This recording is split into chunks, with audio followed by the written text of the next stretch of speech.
Hello, my name is Mars, and welcome back to I Was a Teenage Exocolonist. Last time, our colony was destroyed in a devastating attack. And now, there's really nothing left to do but rebuild. Luckily, I'm pretty low stress, so things should be going pretty smoothly as we help out. Unfortunately, rebuilding is mostly a strength, a physical exercise, so yeah. um, yeah. I'm very sad. It's hard to speak. Physical is already our lowest, the thing we're worst at, and because we're hungry, physical tasks are harder. Before we do anything else, I remember that we got this sun medallion from our father, and I should probably replace the doll. Oh, during an event? Hold on. Can I change it out here? Yes. Yeah. +5 to all challenges is pretty good. I feel like I'm getting better at things other than pairs and straights and whatnot, and my persuasion is already pretty good without this, so that's good to replace. I think the photo phoner is the only reason I was able to save those kids last time, so, not taking that off. Alright, let's rebuild. You're assigned to help out in geoponics.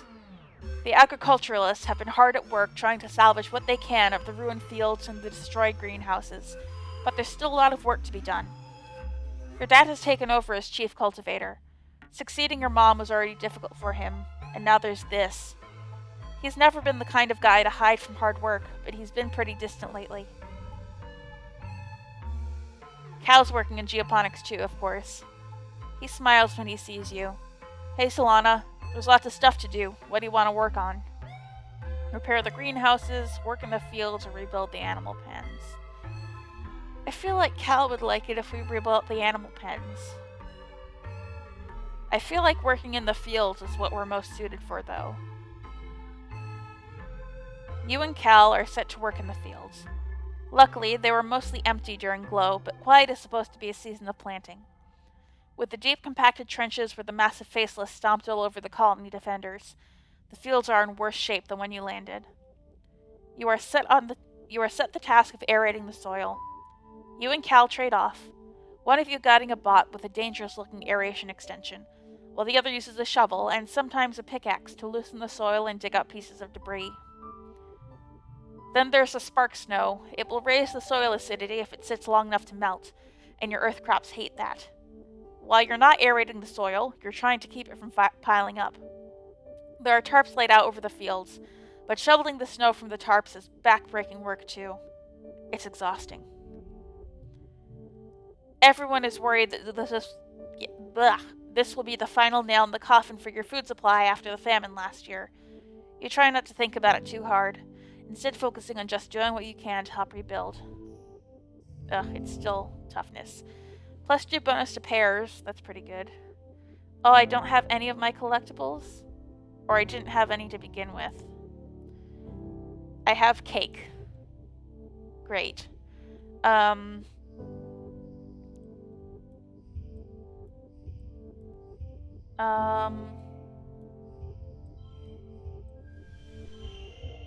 2, 3, 4, 5, 6. That's a perfect straight. Love that. Win. Still not the best I could have gotten, but pretty dang decent.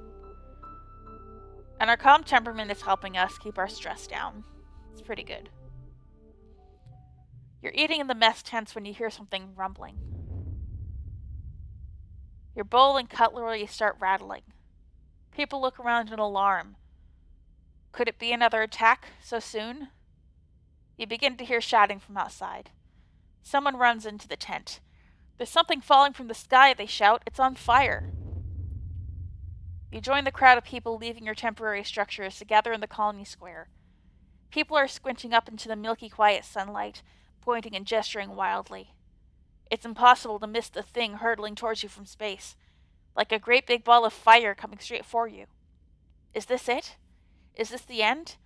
After all you've been through, a meteor's gonna land in the middle of your already ruined colony and kill you all?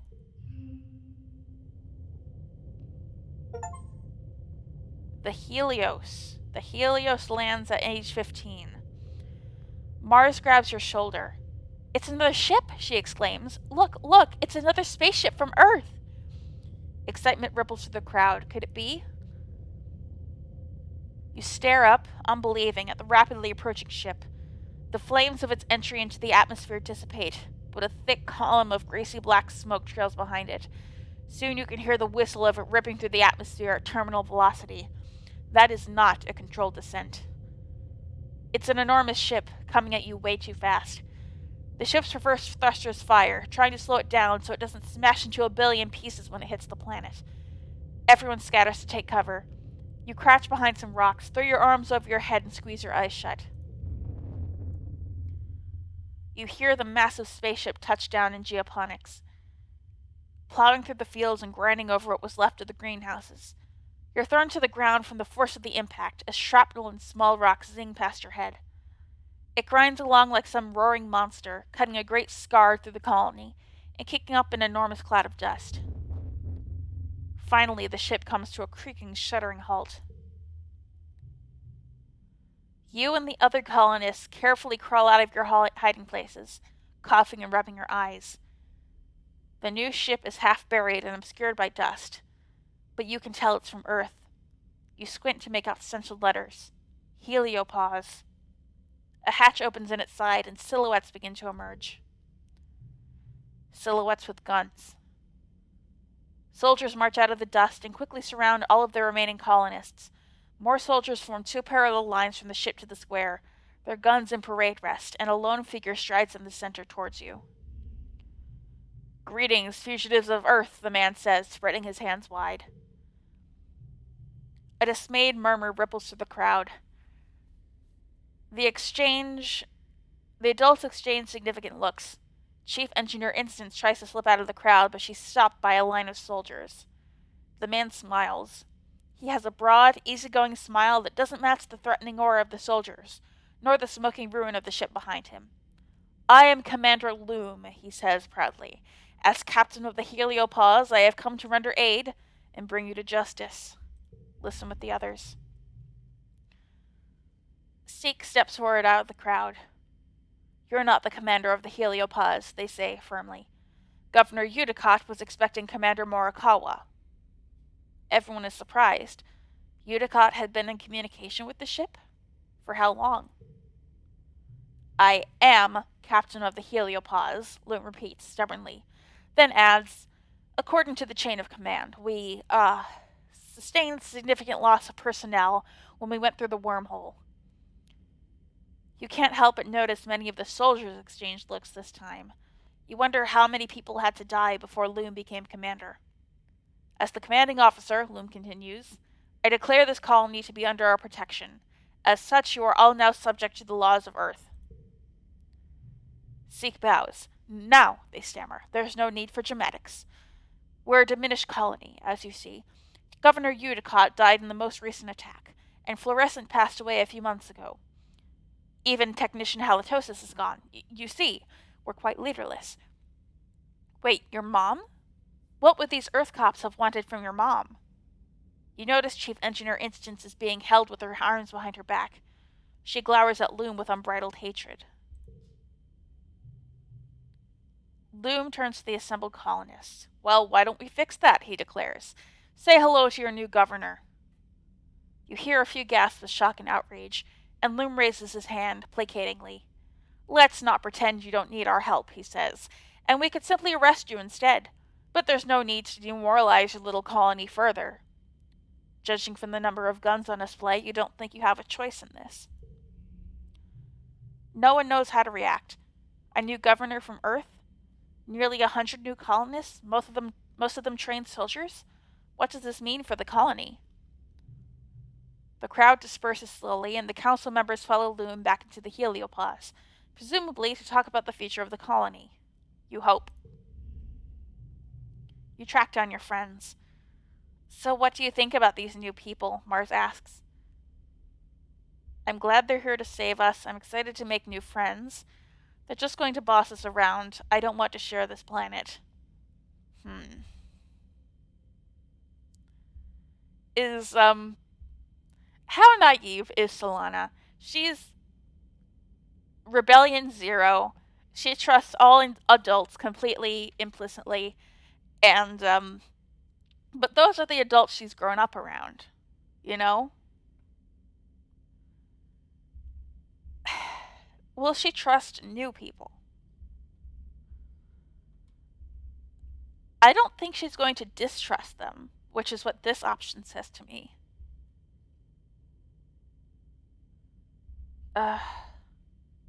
Also, the fact that we're seeing 4 of our friends and there are 4 options here make me think that one of our friends is going to like each option more. But I can't really say who.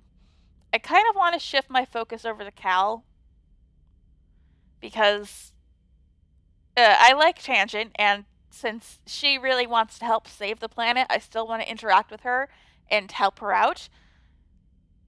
But she freaked me out a little last episode with that whole, I hate my human body, I don't want to be human, I just want to be a computer. Like, that whole speech skeeves me out a little bit, so I don't think I'm interested in romancing her anymore, at the very least. I prefer Cal. And I think he'd say, I'm excited to make new friends. But these are soldiers. Would we really find friends among the soldiers? Are there even kids our age? Young teens? On the ship? Or is it all just adult soldiers? I don't want to share this planet. I don't think I'm naive enough to say they're here to save us. I don't think we're rebellious enough to say they're just going to boss us around. But I don't want to share this planet. I don't mind sharing, Cal chimes in, but we don't really have anything left to share. We were already barely hanging on. And did you see what they did to the fields? They're all torn up even worse now.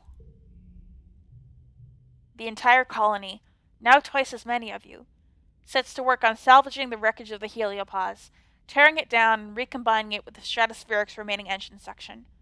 Spirits are high, though these new colonists from the Heliopause aren't like any people you've ever met before. With their uniforms and weapons, they're more like an invading force than a rescue. You aren't sure what this means for the colony or for your future.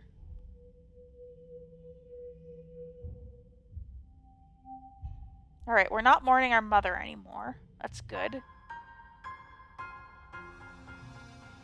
Ooh, this is the title screen music. As the dust settles, you rebuild your colony around this new ship, the Heliopause. The new arrivals, soldiers mainly, are aloof at first. Many see you as fugitives. Together, you build new walls, living quarters, greenhouses, and a massive bunker garrison.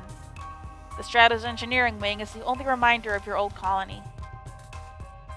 The Heliopause bought enough rations for another 5 years, as well as a rich seed bank and working hydroponics. Finally, an end to the slow starvation you felt for years. They also have more guns and explosives than you've ever seen in your life. Even the ship has guns. A full stomach, a roof over your heads, and the promise of safety convinces most Strato colonists to accept the Helios.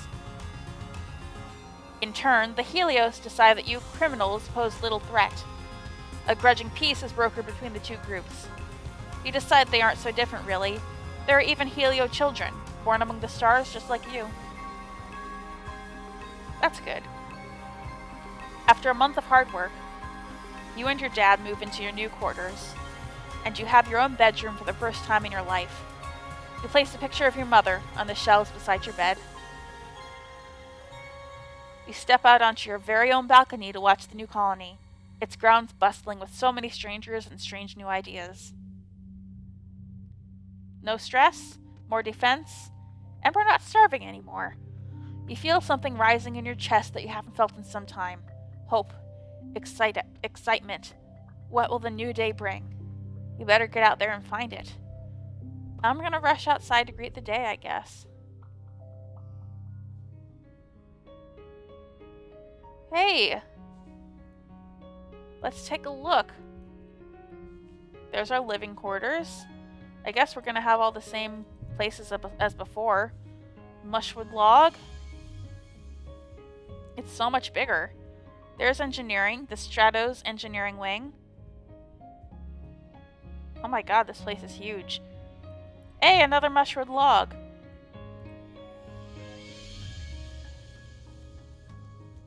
Wow. A new character, okay. We're gonna want to talk to all our old friends too. There's the garrison. Another new character, And Mars has something to say. Oh my god, this is huge. Geoponics is on the other side. Hey, an egg? And Dad wants to talk to us. Oh boy.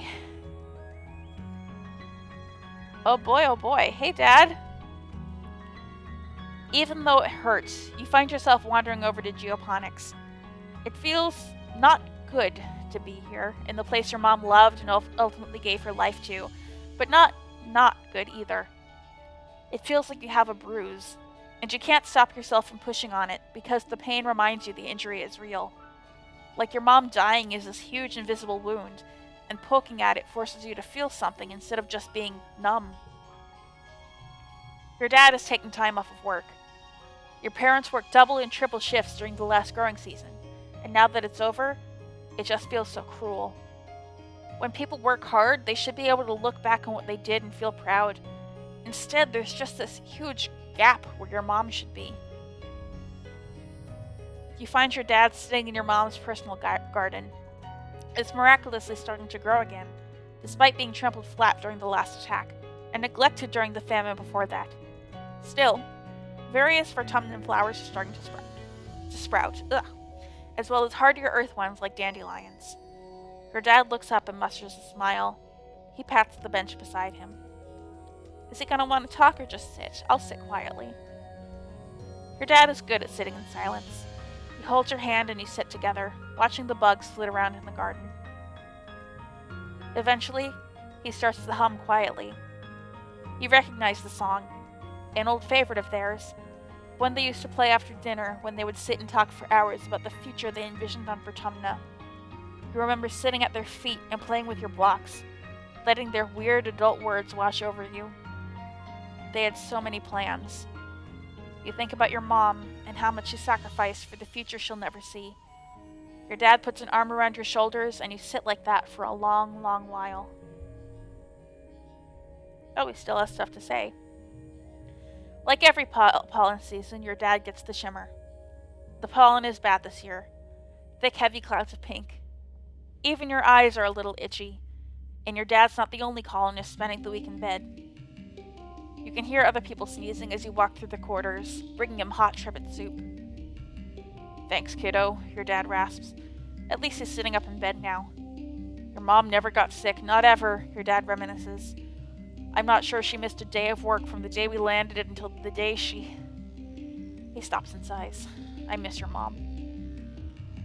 I wish Instance would find a cure already, he grumbles, his hands shaking as he lifts a spoon. 3 years, and all she can suggest is bed rest and fluids. What good is all her researching if it can't fix my headache? Your dad must be feeling really sick. He never complains about stuff. You check his temperature with your holopalm, then dim the lights and bring him a cold pack for his forehead. He has a crust of glittery pink gunk around his lips, looking cracked and gross, so you wipe it away. The glitter is just everywhere on him, like it's coming right out of his pores. He looks iridescent in the murky light filtering through the pollen outside. Hey, do you mind opening the window a little for some fresh air? Smells like a sick person in here, he grumbles, pushing away his soup and rolling over in bed. Dad, the window is where the pollen is coming from. I don't want to open the window.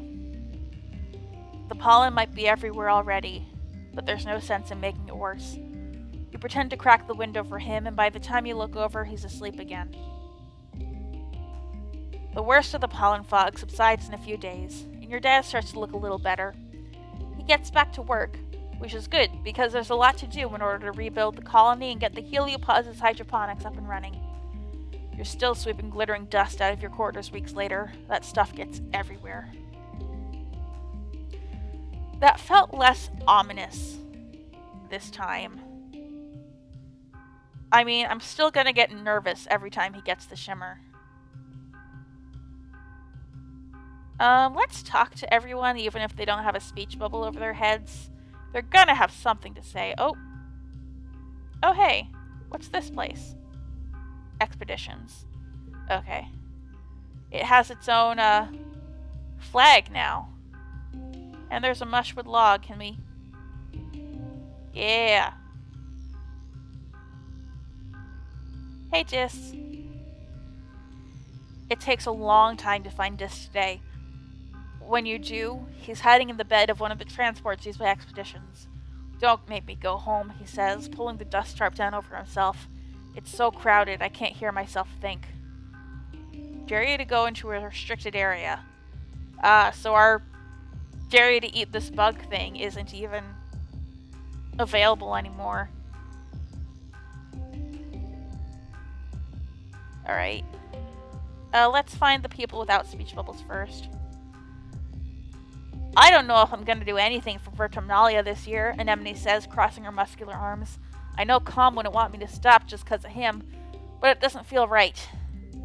Want to train together. And Cal. And where was Tang?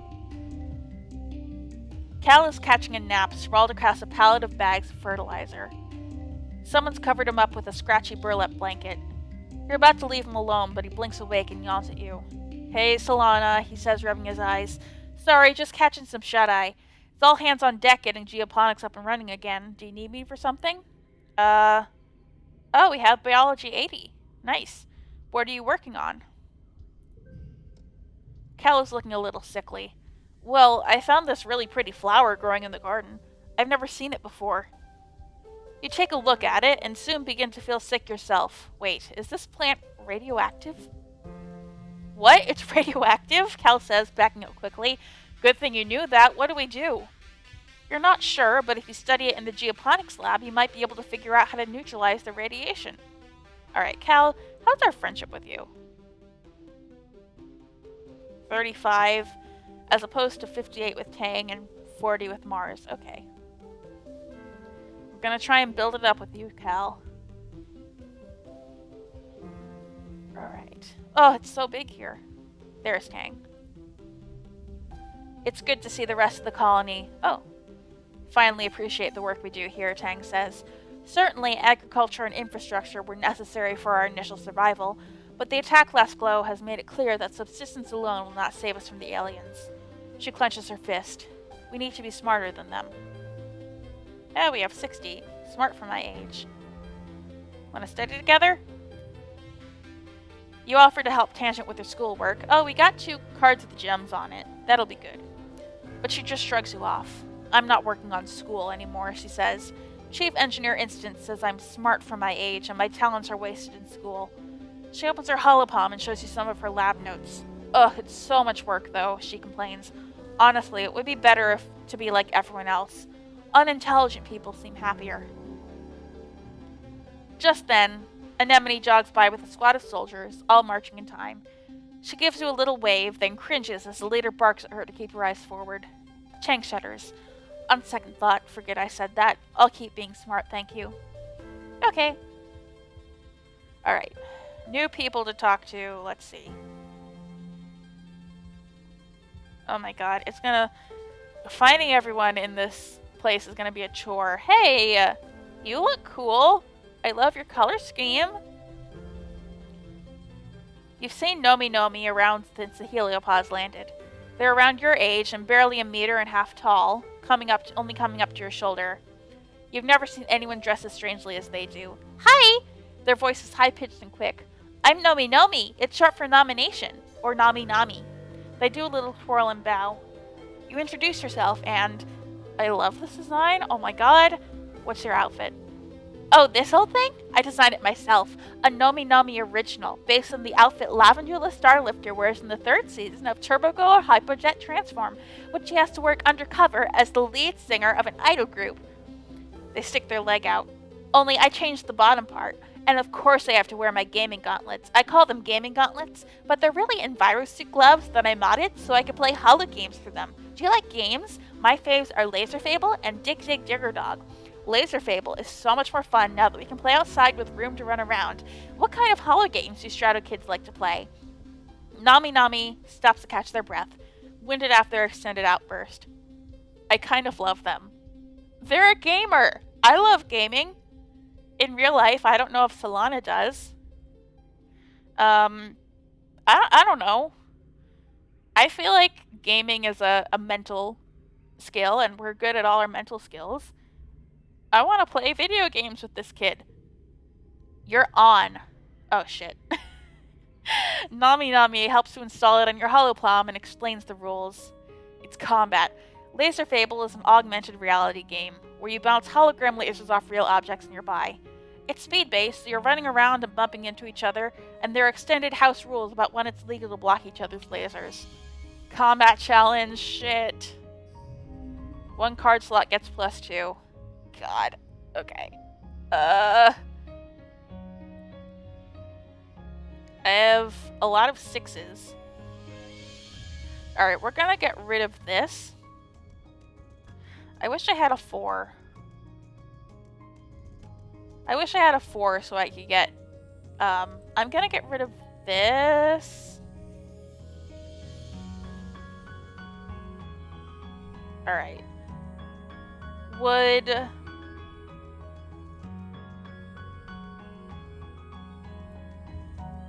I guess this is best. 2 extra cards when drawn? Ooh, I didn't know about that. Alright, we did pretty good for that. Oh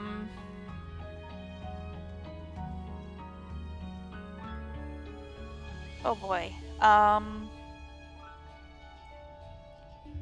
5, 5, 1, and I'll put a 6 down as well. Okay. Alright, this should work.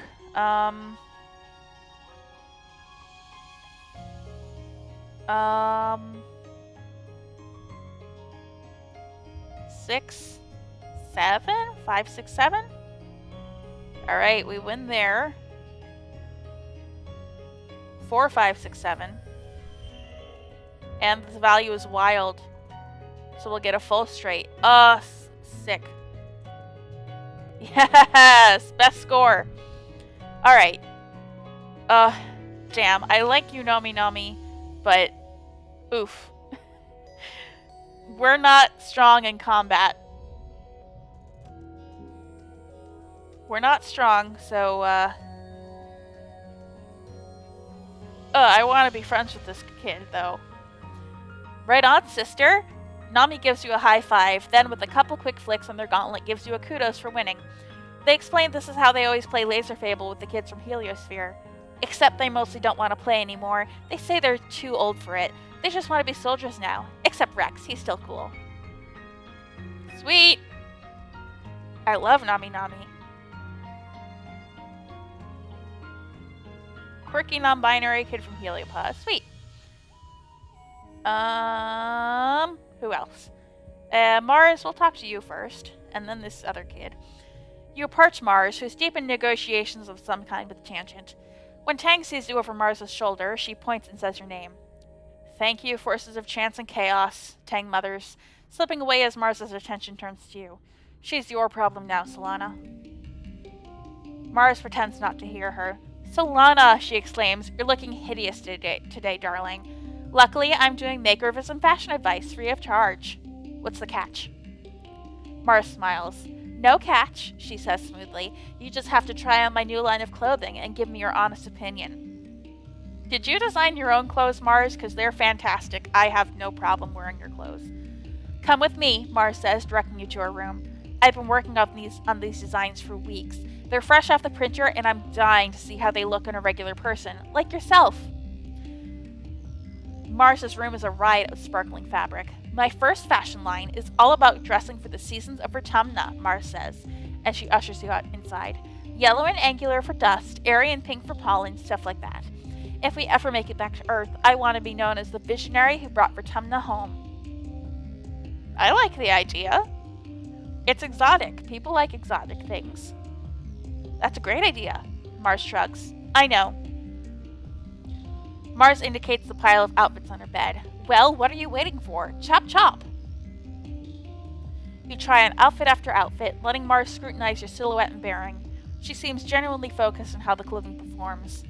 Finally, you finish trying on all the outfits. I think the glow jumpsuit is the winner. Go ahead and put it back on, Mars instructs. Then we'll do your hair and makeup.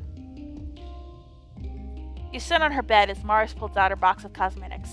A day look, she asks, or something more bold for nighttime?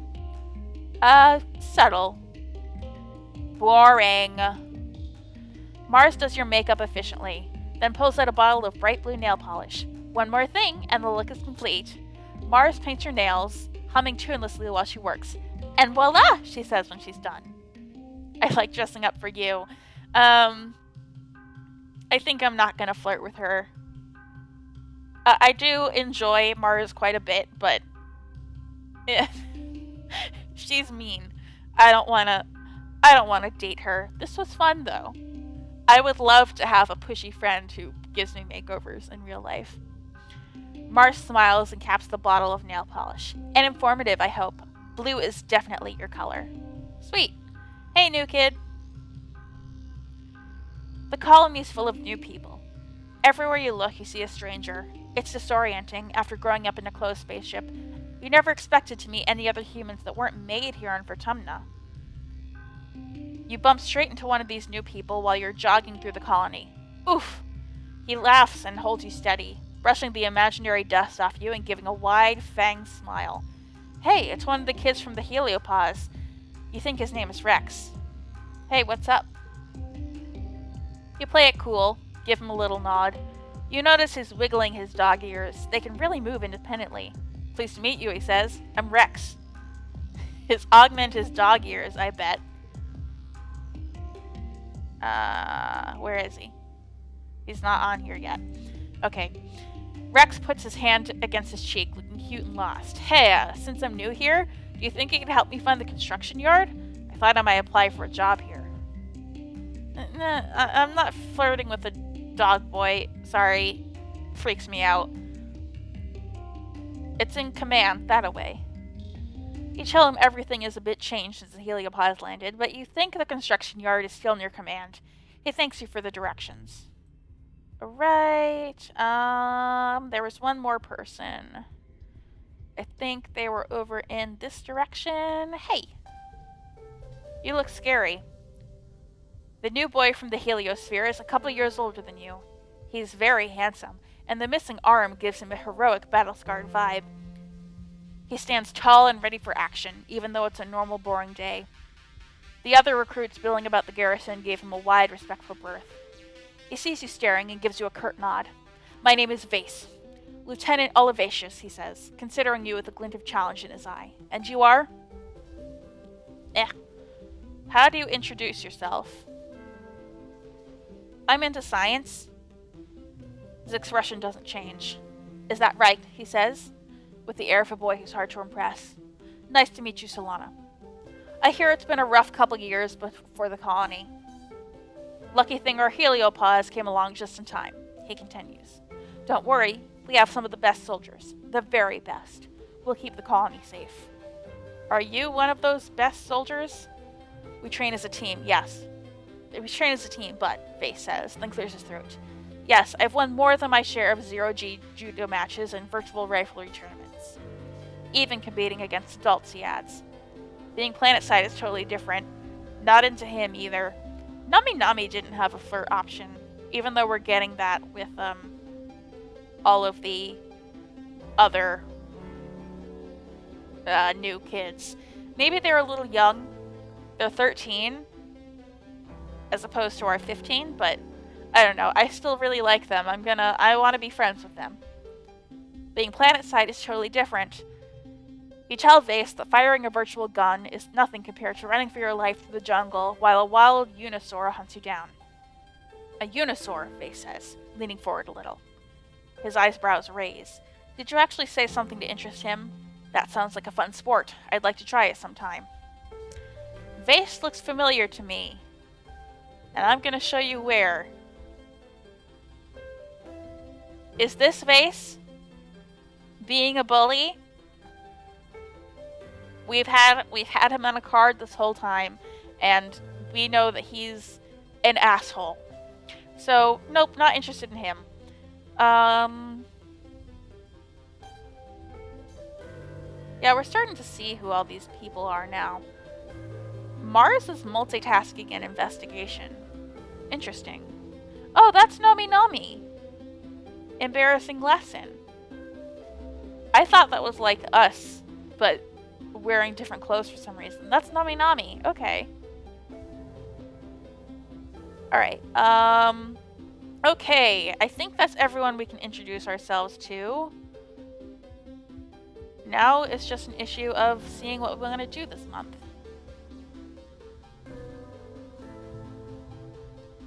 Geoponics is abuzz with activity. Repairs to the domes are underway, the fields are being replanted, and hydroponics from the Heliopause are being installed. I feel like we should be working as a farmer. There was something when we were doing xenobotany, maybe this was just because of the famine, but it said something about how we'd be more help out in the fields than doing research. And for the sake of being helpful, I'm going to apply to work as a farmer. You ask your dad if they're still looking for people for that farming job. Of course, my Tomatillo, he laughs. So long as you aren't too green, get it? I'm ready. Your dad looks relieved. Great, he says. Just come see me in Geoponics when you're ready to start.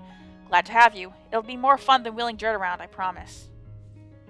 Alright, it's probably physical. Okay. Work on the farm. Biology and toughness. We could stand to increase our toughness a little bit. And friendship with Cal. This also gives us biology. A little more. And it gives us more money, but money is worthless to us. Although I'm sure we've gotten new stuff now that the Helios is down. Okay, so that's something we can do. That's just a big field. Up here is command. Okay. I was told, I've been ignoring this screen, the notice board, but I was told that when food and defense are stats that we affect somehow, that we can see what they look like on this screen on the notice board. So good to check. Our food supplies are 50%, and our security rating is yellow. Those susceptible to particulate matter during pollen are strongly urged to stay indoors and avoid strenuous activity, says Instance. Please note that we'll be hosting our annual Vertumnalia Festival during the second month of Dust, says Seek, and the Council wishes a warm welcome to our new arrivals from Earth and to our new Governor Loom. And yeah, Secret, Instance Uranium, Antecedent, and Utopia. Same as before. And Loom, of course. Antecedent is still my favorite name here. I'm trying to think, like, if I were to make, like, a colonist Sona for this game, with their crazy designs and augments and cool names, I would want a grammar-based name like that. I like that a lot. Alright. Working at the depot is something we could do, because our persuasion went down since we took off that card. I don't know, though. So, garrison.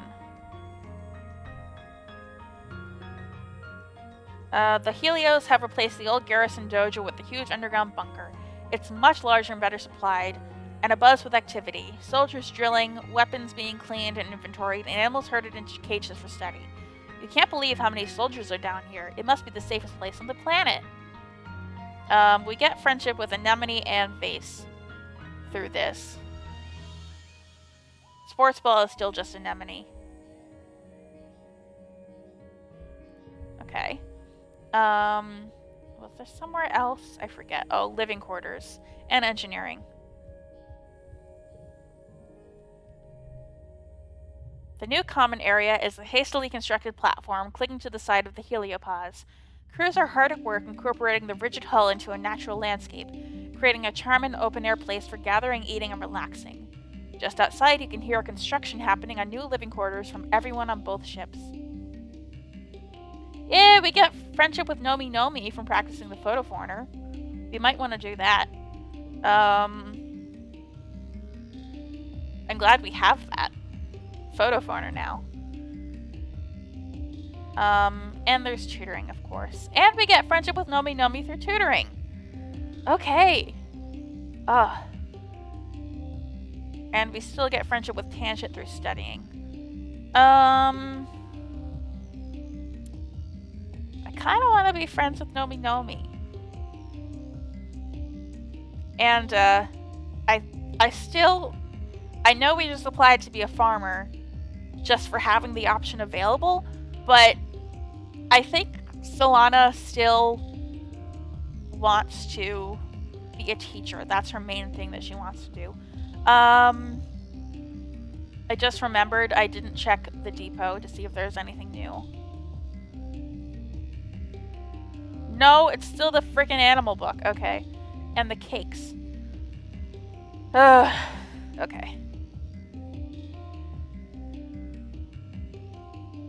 Alright, let's tutor. You hear a scuttling of metallic legs. What the heck? And a strange knee-high robot bursts into your engineering lab, going full tilt on 6 spidery legs. It slams into a wall hard enough to knock itself down. It seems to be having trouble getting it back up again, and is flailing its metal legs around dangerously. I am not good enough in engineering. That's our worst mental stat. Put it back out in the hall. Ouch! It accidentally slashes your leg while scrambling to find purchase. Stupid robot. Congruence's TV thingy wheels and squeakly as the robot runs off down the hall. Sorry about that, she chirps. I'm so close to getting its new movement algorithm online. I'll have the Robovax corner it and we can try again. Working with robots is just so hard with no hands, she continues, wheeling back and forth in a display of frustration. This was much easier when Hal was here. I miss him. Congruence doesn't need to clear her throat, but you get the distinct impression she's simulating it anyway. Well, if you know anyone who loves to tinker with bots, let them know I need a helper. Ugh, that's locked? Great. 4, 5, 6, 7? And then let's add our highest value card in there too. Heck yeah.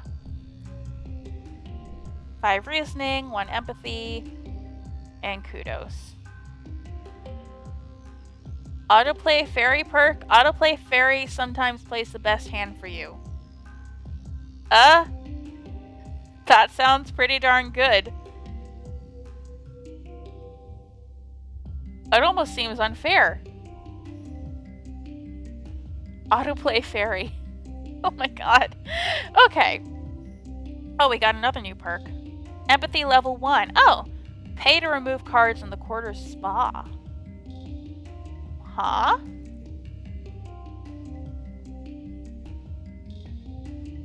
Visit the spa. Oh! Oh, now we have a place to spend this kudos. Dang, okay. Alright. We want to get rid of these low-cost ones. Low-value ones. Yeah. Ugh. And maybe I'll get rid of a few of these baby ones. Discovering and first words. No, we can only just forget one at a time. Okay. Okay. And I'll forget this one too. Oh, I like this. I like this a lot. Okay. I think I'll keep around Destruction of the Strato. That would be a good one to get rid of. But if I have, I don't want to get rid of Cal because the four value is pretty good actually. And if I have one red card, I might as well have two, even though this is traumatic. Okay, dang, I really like that perk, and the reasoning perk is pretty damn good too. I didn't even realize I was leveling up in those so much. Oh, okay, so we're not quite through the season yet, but there was an awful lot to do in that last month. A lot of people to introduce themselves with, a whole new area to explore. So I think I'm going to cut the episode here, and we will continue our new life in this combined Helios Strato colony next time. Until then, I have been Mars, and I will be back with more I Was a Teenage Exocolonist.